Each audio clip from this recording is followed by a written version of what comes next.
আল্লামা সাইদি রহিমাহুল্লাহ রাজাকার হলে বেগম খালেদা জিয়া এতিমের অর্থ আত্মসাৎকারী। শেখ হাসিনার আমলে যে বিচারগুলো করা হয়েছিল সেই বিচারগুলো আমি কিছু মানব কিছু মানব না, তা হবে না। সম্প্রতি আমরা সকলেই হয়তো বা কম বেশি জানি যে ঢাকা বিশ্ববিদ্যালয় সংলগ্ন টিএসসিতে শিবিরের আহ, ঢাকা বিশ্ববিদ্যালয় যে শাখা রয়েছে তাদের কর্তৃক আয়োজিত একটা চিত্র প্রদর্শনী, অস্থায়ী চিত্র প্রদর্শনী একটা মানে আয়োজন করা হয়েছে। সেখানে তারা বিভিন্ন মজলুম নেতৃবৃন্দের ছবি সেখানে তারা সংযুক্ত করেছিল, লাগিয়েছিল। সেখানে কাদের মোল্লা সাহেবের ছবি ছিল, সেখানে মতিউর রহমান নিজামী, আলী হাসান মোহাম্মদ মুজাহিদ, আল্লামা দেলোয়ার হোসেন সাইদি, শহীদ শহীদ সালাউদ্দিন কাদের চৌধুরী সহ আরো অনেকের ছবি সেখানে তারা লাগিয়েছিল। কেন লাগিয়েছিল? এরা হচ্ছে বাংলাদেশের ইতিহাসে বিচারিক হত্যাকাণ্ড যাদের সাথে করা হয়েছে তাদের মধ্যে অন্যতম। বলা যেতে পারে এরা হচ্ছে বাংলাদেশের ইতিহাসের সবচেয়ে বড় মজলুমদের মধ্যে কয়েকজন। সেই জায়গা থেকে আবার এরা যেহেতু শিবিরের যেই সংগঠন রয়েছে, মানে শিবির যাদের অঙ্গ সংগঠন বাংলাদেশ জামায়াত ইসলামী, তাদের যেহেতু নেতৃস্থানীয় ব্যক্তিবর্গ, সেই হিসাবে তাদের ছবিটা টাঙিয়েছে। আর শহীদ সালাউদ্দিন কাদের চৌধুরী সাহেব যেহেতু বাংলাদেশ জাতীয়তাবাদী দলের নেতা, তারপরও তার ছবি টাঙানো হয়েছে, কারণ তিনিও মজলুম হিসাবে তার ছবি দলের ঊর্ধ্বে উঠে টাঙানো হয়েছে শিবিরের ইভেন্টে। এই জিনিসটাকে বাংলাদেশের যে বাম সংগঠন রয়েছে সিপিবি, তাদের যে ছাত্র সংগঠন ছাত্র ইউনিয়ন, সেই ছাত্র ইউনিয়নের ঢাকা বিশ্ববিদ্যালয়ে যিনি সভাপতি রয়েছেন মেঘ মোল্লার বসু, এই বসু সাহেব সেখানে গিয়ে বলা যেতে পারে এক প্রকারের উৎপাত করেছে, স্লোগান দিয়েছে, একটা স্বেচ্ছায় একটা গন্ডগোল লাগানোর চেষ্টা করেছে। এরপরে এক পর্যায়ে সেই মানে তাদের সেই গন্ডগোলের মুখে ঢাকা বিশ্ববিদ্যালয়ের যারা দায়িত্বশীল রয়েছেন তাদের মধ্যস্থতায় সেই ছবিগুলো শিবির সরিয়ে নেয়। সেদিন রাত্রেই 5 তারিখ রাতেই শিবির সেই ছবিগুলো সরিয়ে নেয়। আকস্মিকভাবে শিবির কি করলো, এমন একটা কাজ করলো যে কাজটা বাংলাদেশের ইতিহাসের নজিরবিহীন।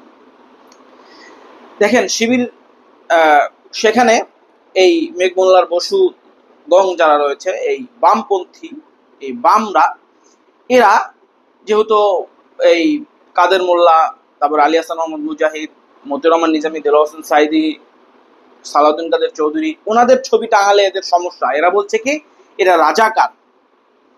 এখন দেখেন, এদেরকে এখনো এই 2025 সালের এই 5ই আগস্টে এসেও এদেরকে এই বাম সংগঠন যদি রাজাকার বলে, তাহলে এদের মাথার মধ্যে মগজটা কি আসলে আল্লাহর তৈরি মগজটা কি ওইভাবেই আছে, নাকি এটা পরিবর্তন হয়ে গোবরে পরিণত হয়েছে? এটা আসলে একটা প্রশ্নের জায়গা তৈরি হয়। দেখেন, এরা যে বিচারিক হত্যাকাণ্ডের শিকার হয়েছে, এরা যে বাংলাদেশের ইতিহাসের শ্রেষ্ঠতম মজলুম, এটা তো প্রমাণিত। আমাদের শুকরঞ্জন বালির কথা মনে আছে যে সে আল্লামা দেলোয়ার হোসেন সাইদি রাহিমাহুল্লাহর বিরুদ্ধে সাক্ষী দিতে অস্বীকার করায় তিনি আদালতের সামনে থেকে গুম হয়ে যায়। এরপরে তাকে ভারতের কারাগারে পাওয়া যায়। এরপর শুকরঞ্জন বালি সেখান থেকে মুক্ত হয়ে এসে তিনি স্টেটমেন্ট দিয়েছেন পরিষ্কার। তার যে স্টেটমেন্ট এখনো গণমাধ্যমে রয়েছে, আমরা ইউটিউব ঘাটাঘাটি করলে পাবো, যে তিনি বলছেন যে তিনি আসলে দেলোয়ার হোসেন সাইদি সাহেবের ব্যাপারে তিনি কিছুই জানেন না, আর তিনি সাক্ষ্য দিতে রাজিও হননি, এই জন্যই তাকে গুম হতে হয়েছে। এছাড়াও ম্যাডাম খালেদা জিয়া যেই মানে বিষয়গুলো ওখানে হয়েছে এগুলো নিয়ে তিনি তৎকালীন সময় প্রতিবাদ করেছেন, জামাতের নেতৃবৃন্দের পক্ষে কথা বলেছেন। জামাতের নেতৃবৃন্দের পক্ষে কথা বলার চাইতে বড় বিষয় হচ্ছে তিনি সত্যের পক্ষে ছিলেন বেগম খালেদা জিয়া। এখন বেগম খালেদা জিয়ার ছবিটাও সেখানে শিবির টাঙিয়েছে তার বক্তব্য সহকারে, শুকরঞ্জন বালির স্টেটমেন্ট, এরপরে আরো যারা বিচারপতি সিনহা সহ আরো যারা এই ব্যাপারে স্টেটমেন্ট দিয়েছে, সকল স্টেটমেন্ট সেখানে স্থাপন করা হয়েছে। মানে ওনাদের ছবির পরিবর্তে যাদের ছবি টাঙানো হয়েছিল এদের প্রতি আপত্তি করার পরে এই ছবিগুলো টাঙানো হয়েছে।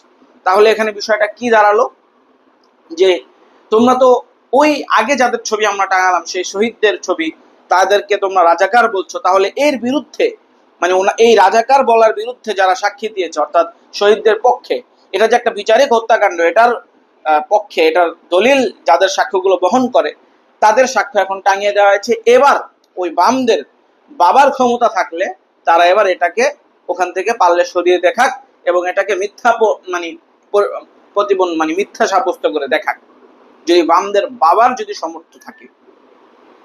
দেখেন এখানে কত বড় একটা বুদ্ধির মানে একটা মানে জায়গাটা শিবির তৈরি করলো। এখন দেখেন এই হচ্ছে এখানে কথা। আবার এখানে কি হলো, এর চাইতে দুঃখজনক বিষয় হচ্ছে ছাত্র দলের সেক্রেটারি নাসির উদ্দিন সাহেব তিনি এই ব্যাপারটা নিয়ে মন্তব্য করেছেন যে এদের ছবি এখানে টাঙানোর অর্থ হচ্ছে যে স্বাধীনতাকে অপমান করা, এ ধরনের একটা কথা উনি বলেছেন গণমাধ্যমে দেখলাম। তো উনি জাতীয়তাবাদী ছাত্র দলের একজন দায়িত্বশীল, কেন্দ্রীয় দায়িত্বশীল হয়ে এরকম কথা বলাটা আসলে ব্যক্তিগত জায়গা থেকে আমি মনে করি অত্যন্ত দুঃখজনক। দেখেন এই যে ব্যক্তিদেরকে যে ওখানে মানে হত্যাকাণ্ডের শিকার ওনারা হলেন, একটা ট্রাইব্যুনাল বানিয়ে একেবারে পরিকল্পিতভাবে মানে অত্যন্ত জঘন্য উপায় তাদেরকে যে শাস্তি দেওয়া হলো, তাদেরকে ফাঁসি দেওয়া হলো, এরা রাজাকার। এরা যে রাজাকার নন এই বিষয়টা তো প্রমাণিত, পরবর্তীতে বিভিন্ন মানুষের যারা সাক্ষী দিয়েছে তাদের আবার এদের পক্ষে সাক্ষী দেওয়ার মাধ্যমে ম্যাডাম খালেদা জিয়ার বক্তব্য সবকিছু মিলিয়ে প্রমাণিত যে এরা রাজাকার নন। তারপরও এদেরকে জনাব নাসিরউদ্দিন সাহেব রাজাকার বলছেন, কিংবা ছাত্র দলের একটা অংশ তাদেরকে রাজাকার বলে বিভিন্ন রকম কথাবার্তা বলে ওই সিপিবির ওই বামদের পক্ষ নিয়ে তারা বিভিন্ন রকম কথাবার্তা বলছে। তাহলে এখন এসে এই কথাটা কি বলা যায় না যে যেই আদালতে আল্লামা সাইদি রহিমাহুল্লাহ সহ মতিউর রহমান নিজামী সাহেব, আলী হাসান মোহাম্মদ মুজাহিদ, জনাব সালাউদ্দিন কাদের চৌধুরী, কাদের মোল্লা সহ যাদেরকে জনাব কাশেম আলী মিন্টু, ওনাদেরকে যাদেরকেই এখানে ফাঁসি দেওয়া হয়েছে, এরা যদি রাজাকার হয়ে থাকে, যে আদালতে প্রমাণিত এরা রাজাকার, সে আদালতে এটাও প্রমাণিত যে বেগম খালেদা জিয়া এতিমের অর্থ আত্মসাৎকারী। তাহলে আমি যদি সেই হাসিনার আমলের ওই রায়ের কথাটা আমরা যদি এখানে এসে আবার আওড়াই এই স্বাধীন বাংলাদেশে, হাসিনা পরবর্তী বাংলাদেশে, তাহলে এটাও তো মেনে নিতে হয় যে বেগম খালেদা জিয়াও এতিমের অর্থ আত্মসাৎকারী। ওটা মানলে এটা কেন মানা হবে না? এটা কি দ্বিচারিতা নয়? হাসিনার আদালত দ্বারা যে বিষয়গুলো প্রমাণিত হয়েছে এর কিছু আমি মানবো যেটা আমার পক্ষে, আমার যে রাজনীতি, আমার নোংরা রাজনীতির সুবিধা দিবে, যে কথাটা বললে যে জায়গাটা মানলে সেই জায়গাটুকু আমি মানবো, আর যেটা মানলে আমার উপরেই আঙুল উঠবে সেটা আমি মানবো না। এর চাইতে বড় দ্বিচারিতা এবং রাজনীতিতে এর চাইতে বড় মানে ভঙ্গুর দশা তো আসলে কোনো ছাত্র সংগঠন কিংবা কারোর জন্য হতে পারে না। এটা নিঃসন্দেহে অত্যন্ত দুঃখজনক। এর মানে আমরা এটা বোঝাতে চাচ্ছি না, আমি আমার জায়গা থেকে এটা বোঝাতে চাচ্ছি না যে বেগম খালেদা জিয়া বাস্তবিক অর্থেই এতিমের অর্থ আত্মসাৎ করেছেন। এটা আমি আমার জায়গা থেকে বিশ্বাস করি না, এবং এটা প্রমাণিত একেবারে দিনের মতো, দিনের আলোর মতো এটা উজ্জ্বল এবং প্রমাণিত যে বেগম খালেদা জিয়া এতিমের অর্থ আত্মসাৎ করেননি। কিন্তু এটা যেমন প্রমাণিত তেমনি এটাও প্রমাণিত যে আল্লামা সাইদি, মতিউর রহমান নিজামী, আলী হাসান মোহাম্মদ মুজাহিদ, শহীদ সালাউদ্দিন কাদের চৌধুরী, কাদের মোল্লা, মীর কাশেম আলী মিন্টু সাহেব, ওনারা কেউই রাজাকার নন, স্বাধীনতা বিরোধী অপরাধের সাথে ওনারা জড়িত নন, এটাও প্রমাণিত। কাজে আমি যখন খালেদা জিয়াকে এতিমের অর্থ আত্মসাৎকারী হিসাবে মানি না, এদেরকেও রাজাকার হিসাবে মানি না। এগুলো আমি আমার জায়গা থেকে যে আমার গোয়ার তুমির কারণে মানছি না বিষয়টা এমন নয়, এরা যে এই অপরাধগুলোর সাথে জড়িত নন এটা একেবারেই প্রমাণিত। কাজে কেউ যদি কারো হীন স্বার্থ চরিতার্থ করার জন্য কিছু জিনিস মানেন আর কিছু মানেন না, এর চাইতে দুঃখজনক বিষয় আর কিছু হতে পারে না। সামগ্রিকভাবে এই স্বাধীন বাংলাদেশে এগুলো কারো জন্যই এই কথাগুলো কারো থেকে আসা এটা কোনোভাবেই কাম্য নয়, এবং এটা জনগণকে ব্যথিত করবে। কাজেই সকল পক্ষের প্রতি উদাত্ত আহ্বান থাকবে যেন রাজনৈতিক হীন স্বার্থের ঊর্ধ্বে উঠে আমরা যেন সঠিক এবং যে বিষয়টা আসলেই বাস্তবিক সেই বিষয়টা চর্চা করি, তাহলেই একটা সুষ্ঠু রাজনৈতিক পরিস্থিতি এবং একটা পরিবেশ আমরা বিনির্মাণ করতে সক্ষম হব। আল্লাহ তাআলা আমাদেরকে তৌফিক দান করেন। আমিন ইয়া রাব্বাল আলামিন।